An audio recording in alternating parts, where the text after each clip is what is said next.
आज पेश होगा छत्तीसगढ़ का बजट। 1,60,000 करोड़ से ज्यादा का होगा बजट। कई बड़ी घोषणाएं कर सकती है सरकार।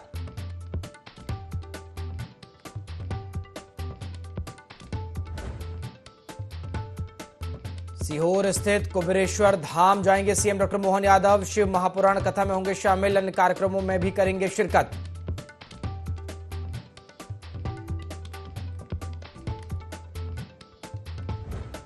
ग्लोबल इन्वेस्टर समिट के बाद अब एमपी में होगी इंडस्ट्री कॉन्क्लेव। जिला स्तर पर होगा आयोजन। प्रदेश में औद्योगिक विकास को बढ़ावा देना लक्ष्य।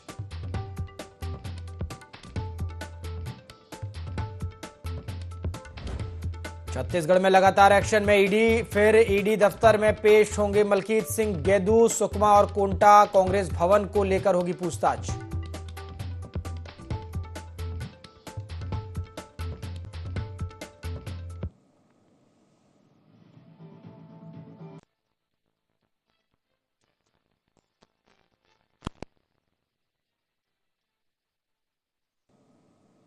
नमस्कार, IND 24 देख रहे हैं आप और मैं हूं आपके साथ प्रभात पांडे। बड़ी खबर के साथ शुरुआत करेंगे। आज पेश होने जा रहा है छत्तीसगढ़ का बजट। वित्त मंत्री ओपी चौधरी विधानसभा में बजट पेश करेंगे। 12:30 बजे वो सदन में बजट पेश करेंगे। 1,60,000 करोड़ से ज्यादा का बजट होने का अनुमान है। बजट में सरकार से कई बड़ी घोषणाओं की उम्मीद जताई जा रही है। महतारी वंदन योजना का जो बजट है इसे भी बढ़ाया जा सकता है। रोजगार और पर्यटन पर खासा फोकस सरकार जो है रख सकती है। किसानों के लिए कई योजनाएं भी शुरू की जा सकती हैं।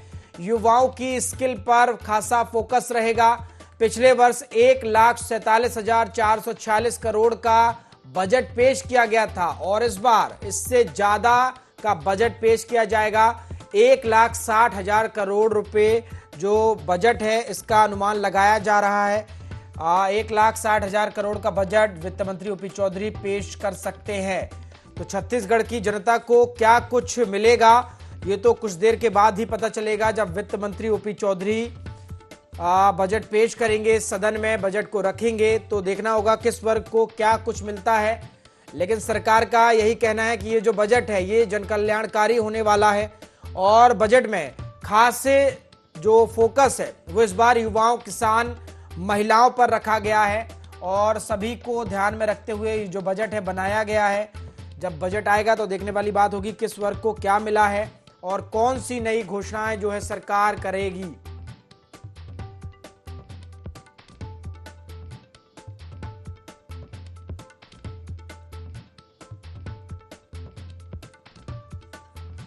बड़ी खबर है ये। आज छत्तीसगढ़ का बजट पेश होगा। वित्त मंत्री ओपी चौधरी दोपहर करीब 12:30 बजे बजट को सदन में पेश करेंगे। विधानसभा में वो बजट पेश करेंगे। 1,60,000 करोड़ से ज्यादा का बजट हो सकता है। बजट में सरकार से कई बड़ी घोषणाओं की उम्मीद भी जताई जा रही है। जनता जो है उम्मीद लगाकर बैठी है छत्तीसगढ़ की कि सरकार उनके लिए कुछ बड़ा करेगी, बजट में उनके लिए कुछ खास रहेगा। सरकार कह रही कि ये जो बजट है इस बजट पर महिलाओं का ध्यान रखा गया है, युवाओं पर फोकस किया गया है और इसके अलावा किसानों के हित में भी कई अहम फैसले बजट में लिए गए हैं। देखना होगा कि क्या कुछ बजट में निकल कर आता है। चलिए इसी पर हम विस्तार से चर्चा भी करेंगे। चर्चा के लिए कुछ खास मेहमान हमारे साथ जुड़ गए हैं। आपका मैं परिचय करा दूं। हमारे साथ मुकेश शर्मा जी जुड़ गए हैं, प्रवक्ता हैं बीजेपी के।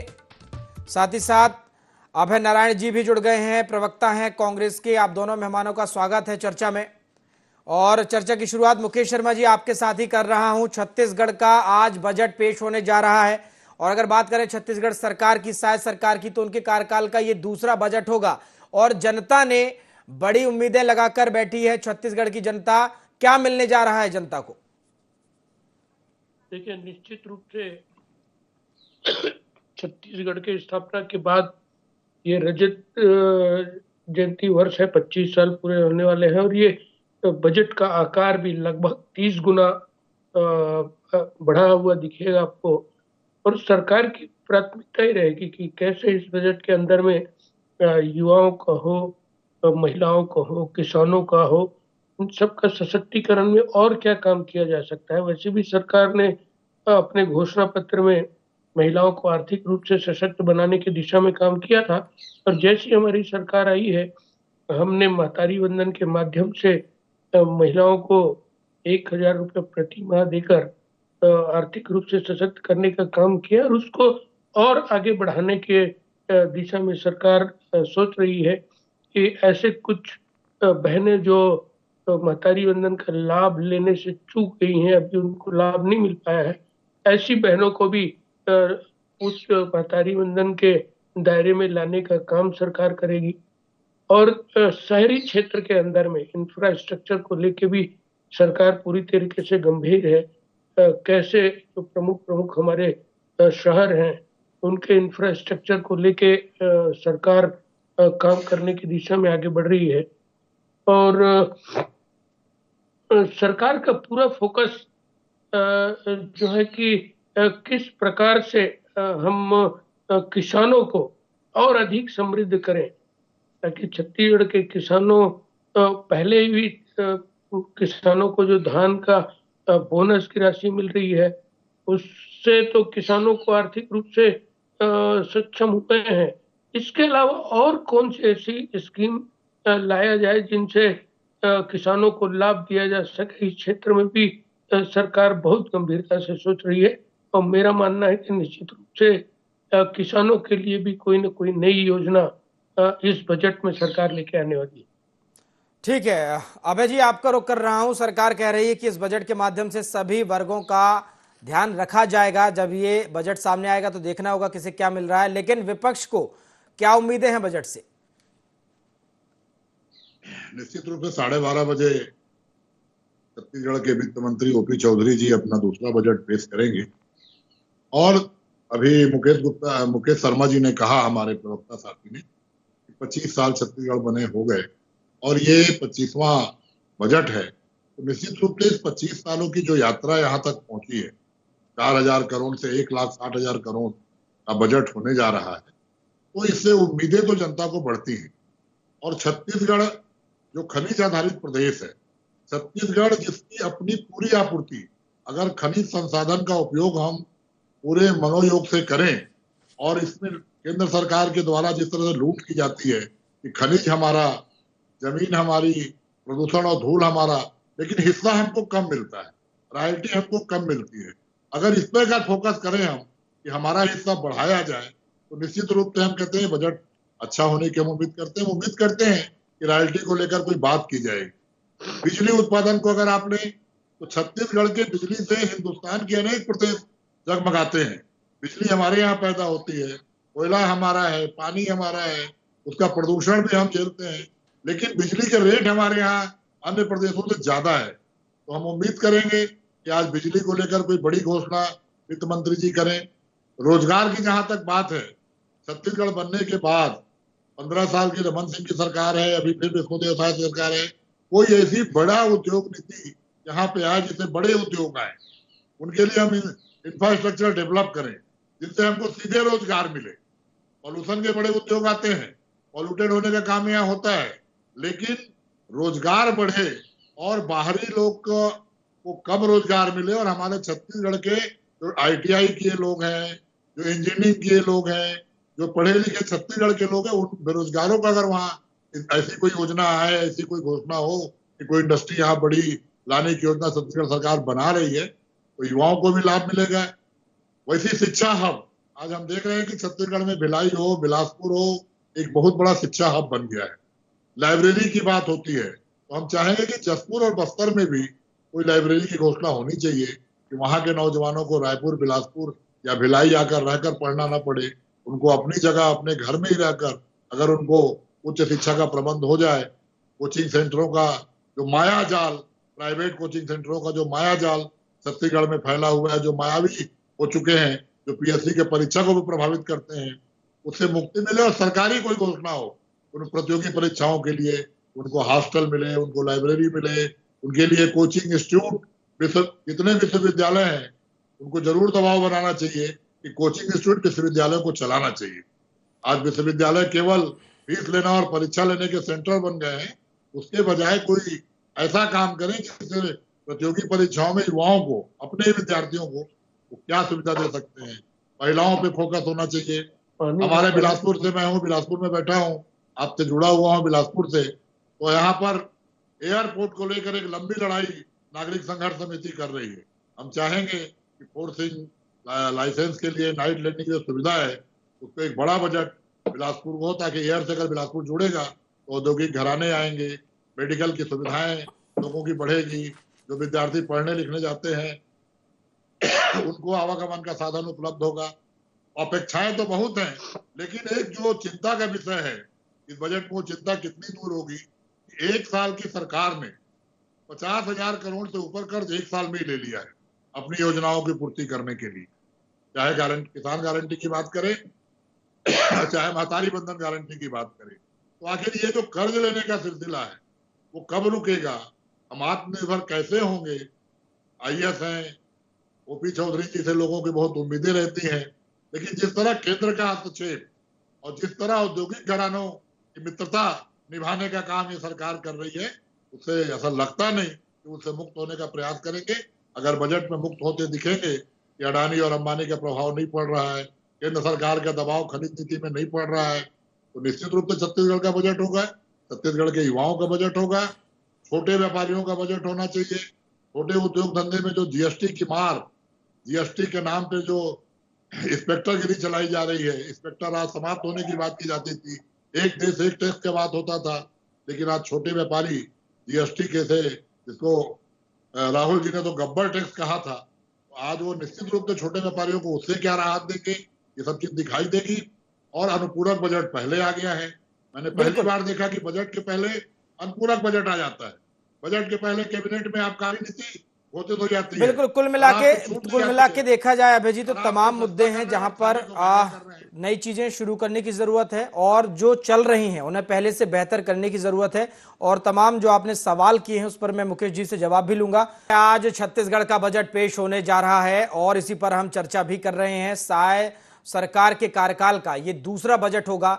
अगर बात करें इस बजट की तो लगभग 1,60,000 करोड़ से ज्यादा का ये बजट होने वाला है। हमारे साथ लगातार खास मेहमान भी बने हुए हैं, चर्चा लगातार हम कर रहे हैं। और आपका रुख करूंगा मैं अजय जी।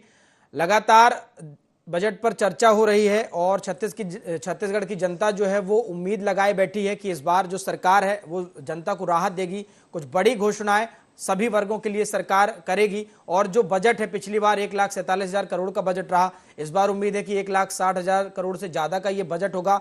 आप बजट को किस तरह से देखते हैं? क्या जो तमाम वर्ग हैं सरकार उसको साधने में सफल हो पाएगी? बिल्कुल प्रभात जी, असंगठित क्षेत्र जिसमें किसान भी आते हैं, मजदूर भी आते हैं, महिलाएं भी आती हैं या फिर बेरोजगार युवक आते हैं। अब पिछले बजट में वित्त मंत्री जी के द्वारा एक शब्द प्रयोग किया गया था, ज्ञान।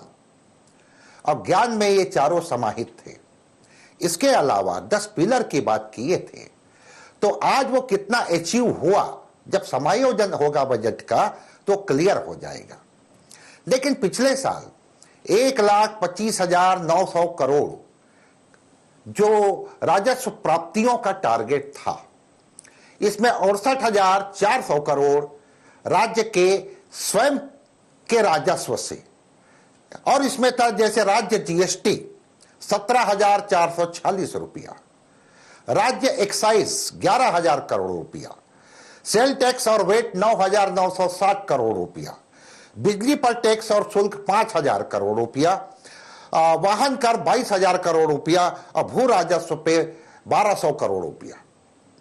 और केंद्र से प्राप्तियां 57,500 करोड़ का था। तो टोटल, और उसमें भी 44,000 करोड़ राज्य के टैक्स से जो मिलना था और 13,500 करोड़ जो सेंट्रल गवर्नमेंट राज्यों को अनुदान देती है, तो 57,500 करोड़। लेकिन यहां पर जो तमाम योजनाएं हैं, जो पैसा डायरेक्ट पहुंच रहा है, और आज के इकोनॉमी में अभी के जो कह सकते हैं, चाहे भूपेश जी की सरकार रही हो या साय जी की सरकार, जो छत्तीसगढ़ के नागरिकों को जो पैसा डायरेक्ट दे रही है, एक प्रकार से हम कह सकते हैं सामाजिक क्षेत्र में खर्च कर रही है। लेकिन इस्टेब्लिशमेंट कास्ट को काटना वित्त मंत्री जी के लिए बहुत बड़ी चुनौती है, क्योंकि यहां पर पेंशन में खर्चा हो रहा है 7,337 करोड़, वेतन पर खर्चा हो रहे 34,956 करोड़ और ब्याज भुगतान पर 7,931, 50,624 करोड़ रुपया इसमें निकल रहा है। तीसरा अनुपूरक बजट जो आया तो उसमें हम कह सकते हैं कि 125 करोड़ 1,25,900 करोड़ से बढ़ करके लगभग 1,75,000 करोड़ गया।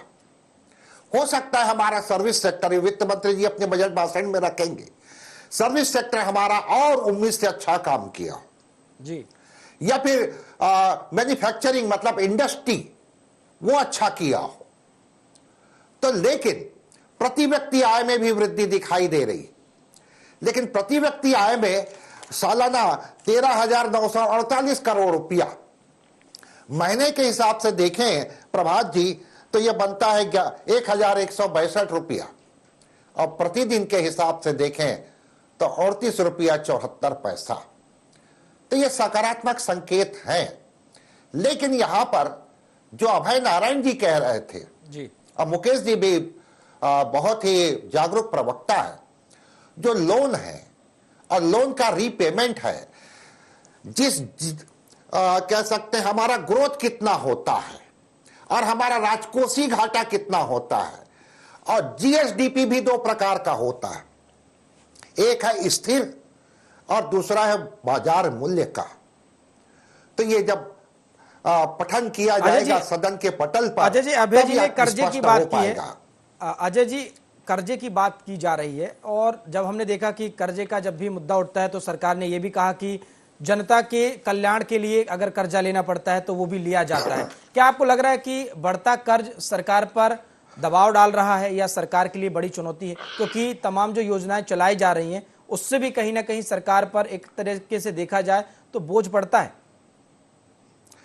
छत्तीसगढ़ में जो जीएसडीपी जो बाजार मूल्य का है तो उसमें 25% आरबीआई का जो मापदंड है, लेकिन 5% वृद्धि किया आरबीआई, पर्टिकुलर 25.5% कर सकते हो। वो इसलिए कि जहां पर बिजली नहीं पहुंची है या बिजली के लिए इंफ्रास्ट्रक्चर बनाना है तो उस रेशियो में तो अभी तक है प्रभात जी, लेकिन यहां पर हो सकता है पिछले बजट में जो प्रावधान किया गया था, कई मदों में उतना खर्च ना हुआ हो, वो भी पैसा बचता है।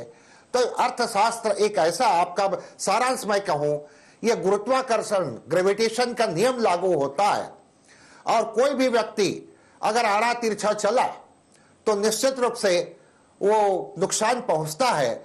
लेकिन यहां पर सामाजिक क्षेत्र में भी सरकार काम कर रही है, सेवा क्षेत्र में भी खर्च कर रही है, आर्थिक क्षेत्र मतलब पूंजीगत व्यय भी बढ़ाई थी और 1,75,000 करोड़ जो पहुंचा पूंजीगत व्यय भी इसमें शामिल था प्रभात जी। और जो एक और वर्ग होता है एससी और एसटी वर्ग, उनके हितों के लिए जो काम किया जाता है, ये बजट का मूल बेसिक ढांचा होता है प्रभात जी। अजय जी, महतारी वंदन योजना जो चलाई जा रही है जिसमें सरकार का एक अच्छा खासा पैसा भी खर्च हो रहा है, उम्मीद है और ऐसी उम्मीद जताई जा रही है कि इस बार उसका बजट भी बढ़ाया जा सकता है।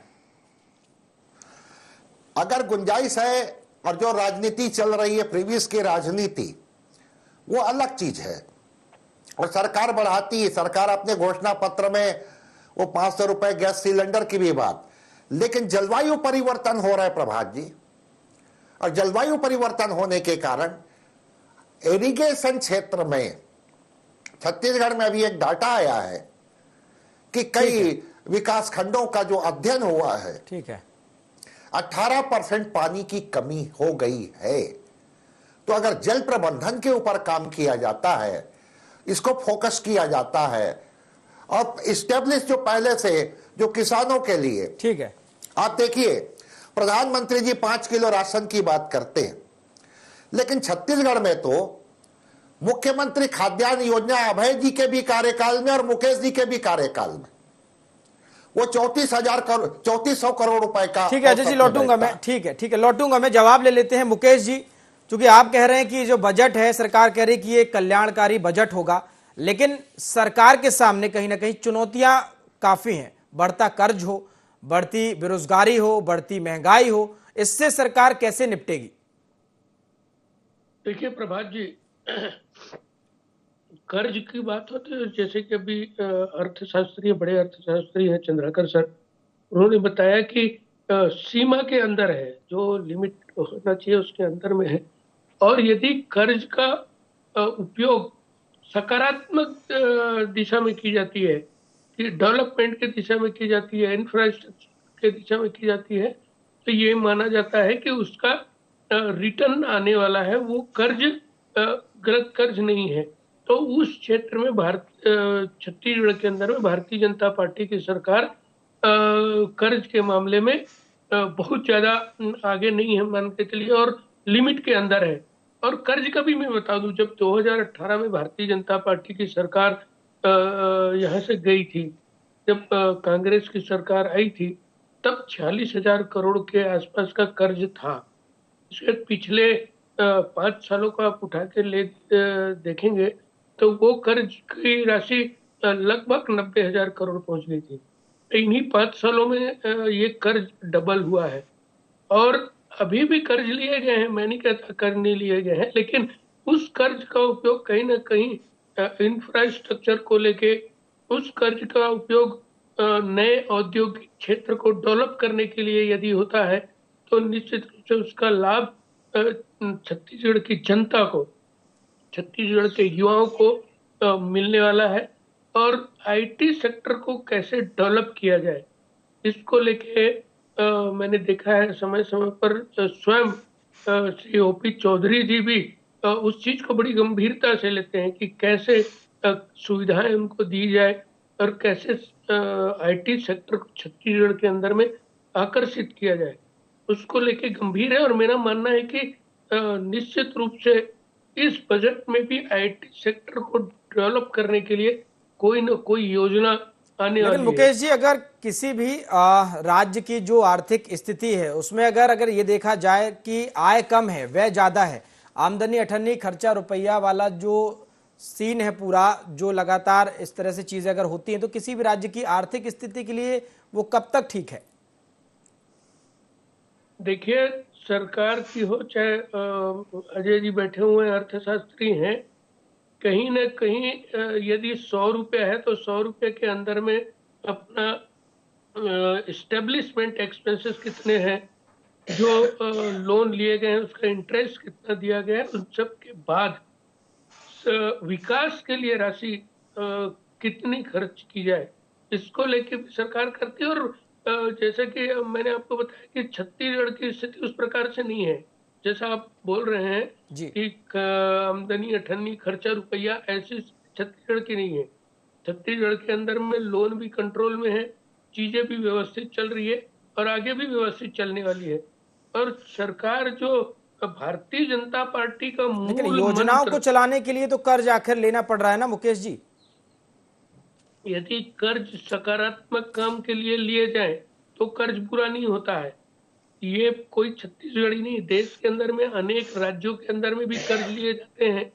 और उसका यदि उस हिसाब से उपयोग किया जाए जो जनहितकारी हो, अच्छा इंफ्रास्ट्रक्चर के लिए यदि रोड बनाई जा रही है और उसमें लोन लिया गया है तो उसका रिकवरी भी होना है, ठीक है, रिकवरी भी होना है। अबे तो जी, कहीं ना कहीं सरकार के जो लोन होते हैं वो इसी प्रकार की चीजों में, इंफ्रास्ट्रक्चर को लेके और भी मूलभूत जो आवश्यकता है, मूलभूत चीजें उसके विकास को लेके यदि सरकार लोन लेती है तो उसमें कहीं कोई आर्थिक व्यवस्था बिगड़ जाएगी, वो बल्कि प्रदेश की आर्थिक व्यवस्था और सुदृढ़ होती है। ठीक है अबे जी, मुकेश जी कह रहे हैं बिल्कुल नहीं है कि भारत छत्तीसगढ़ के अंदर में आर्थिक व्यवस्था बहुत खराब स्थिति में। ठीक है, जनता की भलाई के लिए कर्ज लिया जा रहा है अभय जी। कर्ज लेने वाला तो ये बात करेगा ही कि हम जनता की भलाई के लिए ले रहे हैं, लेकिन जो कर्ज लिया जा रहा है वो किसकी पूर्ति कैसे होगी? अभी अजय चंद्राकर जी ने सारी चीजें, किस किस जगह से राजस्व की प्राप्ति हो रही है, कितना राजस्व विभाग से आता है, कितना आबकारी से आता है, कितना टैक्स से आता है, सारी चीजें भी आपके सामने उन्होंने आंकड़े वाइज पिछली बजट का उल्लेख करते हुए कि आखिर पिछले बजट में जो आंकड़े पेश किए गए थे उन पर हम कहाँ खरे उतरे, कहाँ उनमें कमी रही और कहाँ उनमें 100% ठीक हो। इन बातों को उन्होंने बहुत अच्छे ढंग से कहा। हम तो अर्थशास्त्री नहीं है, हम आपके सामने राजनीतिक प्रवक्ता के रूप में बैठते हैं, लेकिन एक सिंपल सी बात हम जानते हैं कि रुपया आएगा कहां से और रुपया जाएगा कहां, 1 रुपये की प्राप्ति कहां से होगी और 1 रुपये कहां पे खर्च होगा, सरकार की प्राथमिकता क्या है। मैंने पहले ही शुरुआत में कहा कि छत्तीसगढ़ हिंदुस्तान का ऐसा स्टेट है जो खनिज संपदा से भरपूर है। हमारे जोगी जी थे नेता, कहा करते थे कि अमीर धरती के गरीब लोग, धरती तो अमीर है लेकिन छत्तीसगढ़िया गरीब है, और छत्तीसगढ़ को लूटने जो लोग बाहर से आ रहे हैं, चाहे वो किसी रूप में आए, राजनीतिक रूप में आए, आर्थिक रूप में आए, उद्योगपति के रूप में आए, नौकरी पेशा के रूप में आए, वो अमीर होते हैं, लेकिन आम छत्तीसगढ़िया बजट में अपने को कहां पाता है। ठीक है, देखना होगा। पैदा करें, बिल्कुल बिल्कुल, क्योंकि वक्त की कमी है, वक्त की कमी है और मुझे चर्चा को यही समाप्त करना होगा। पानी की दिक्कत है, पानी हम कभी चले, बड़े लोगों को पानी की कोई कमी नहीं, जी होटल पी रहे हैं। बिल्कुल, क्योंकि वक्त की कमी है इसलिए मुझे चर्चा को यही समाप्त करना होगा। देखना होगा कि सरकार का जब ये बजट आएगा तो क्या कुछ लोगों को मिलेगा। फिलहाल आप तीनों मेहमानों का जुड़ने के लिए शुक्रिया। तो छत्तीसगढ़ सरकार का सरकार का कार्यकाल का ये दूसरा बजट दोपहर करीब 12:30 बजे पेश होगा। देखना होगा कि ये बजट क्या कुछ खास रहेगा, इसमें क्या लोगों को मिलता है। सरकार कह रही है कि ये बजट जन कल्याणकारी होगा और विपक्ष इस पर अब सवाल भी खड़े कर रहा है। फिलहाल चर्चा में इतना ही। देश और दुनिया की तमाम खबरों के लिए देखते रहिए IND 24। नमस्कार।